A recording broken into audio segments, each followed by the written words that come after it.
दोस्तों नमस्कार, मैं सत्यपाल रति आज फिर आपके सामने सबा राइट्स एंड आई रिसाइट के दरबार में एक नज़म लेके आया हूँ।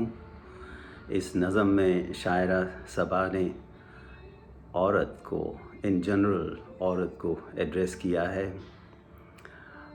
अब ये हम जानते हैं कि सदियों सदियों से औरत जो है वो मर्द के दबाव में आके रहती आई है।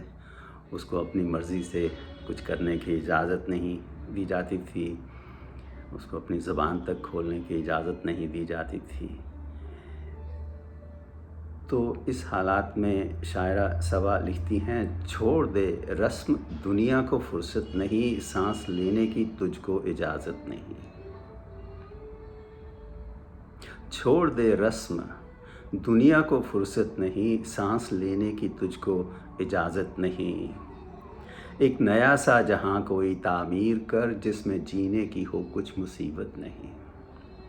एक नया सा जहां कोई तामीर कर, तामीर का मतलब है किसी चीज़ को बनाना, इन्वेंट करना। तो ऐसा एक जहां बना जिसमें जीने की हो कुछ मुसीबत नहीं। फ़लसफ़ा क्यों तुझको कह रहा है जहां, फ़लसफ़ा क्यों तुझको कह रहा है जहां, क्या तेरी कोई सच में हकीकत नहीं। कि तुझे ये सारा जहान, फ़लसफ़ा मीन्स फ़िलॉसफ़ी, मिस्ट्री, ये जहान क्यों कहता है। क्या तेरी अपनी हकीकत नहीं, रियलिटी नहीं, क्या तू एग्जिस्ट नहीं करती, तेरा वजूद नहीं है क्या। तो इसको बदलने की कोशिश कर। और इस सिलसिले में शायरा सवाल लेती हैं, कायनात अपने अंदर से खुद ढूंढ ले, मंजिल नौ की तुझको ज़रूरत नहीं। कायनात कहते हैं कॉस्मोस को, यूनिवर्स को, कि जो भी संसार अपने अंदर खुद ढूंढ ले मंजिल नौ, कोई नया डेस्टिनेशन तेरे को ढूंढने की ज़रूरत नहीं है, कोई नया लक्ष्य ढूंढने की ज़रूरत नहीं है। वैसे देखा जाए तो ये भी एक लक्ष्य है कि वो कायनात अपने अंदर से खुद ढूंढ ले, एक लक्ष्य ही है ना।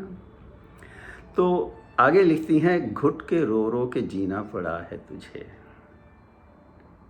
ये तो हकीकत है, दिस इज़ रियलिटी। घुट के रो रो के जीना पड़ा है तुझे, तेरे होने के मकसद से राहत नहीं। कि तू सिर्फ है, एग्जिस्ट करती है,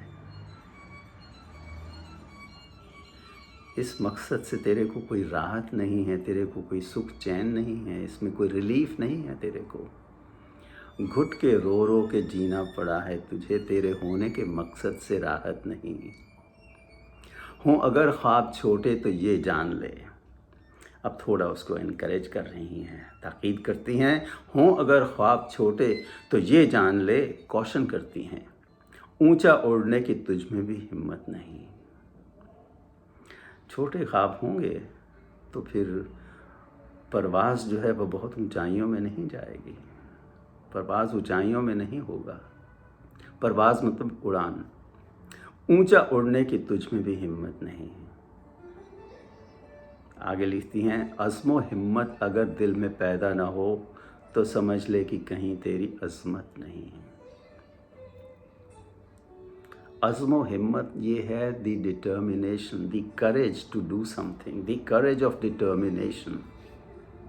अगर दिल में पैदा ना हो, अगर अंदर से आग न जले, अंदर से तूफ़ान ना उठे, अंदर से आवाज़ ना आए, तो समझ ले कि कहीं तेरी अज़मत नहीं।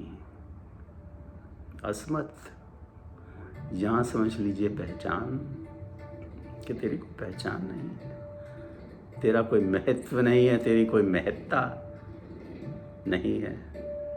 There is no glory for you. अज़्म हिम्मत अगर दिल में पैदा ना हो, तो समझ ले कि कहीं तेरी अज़मत नहीं।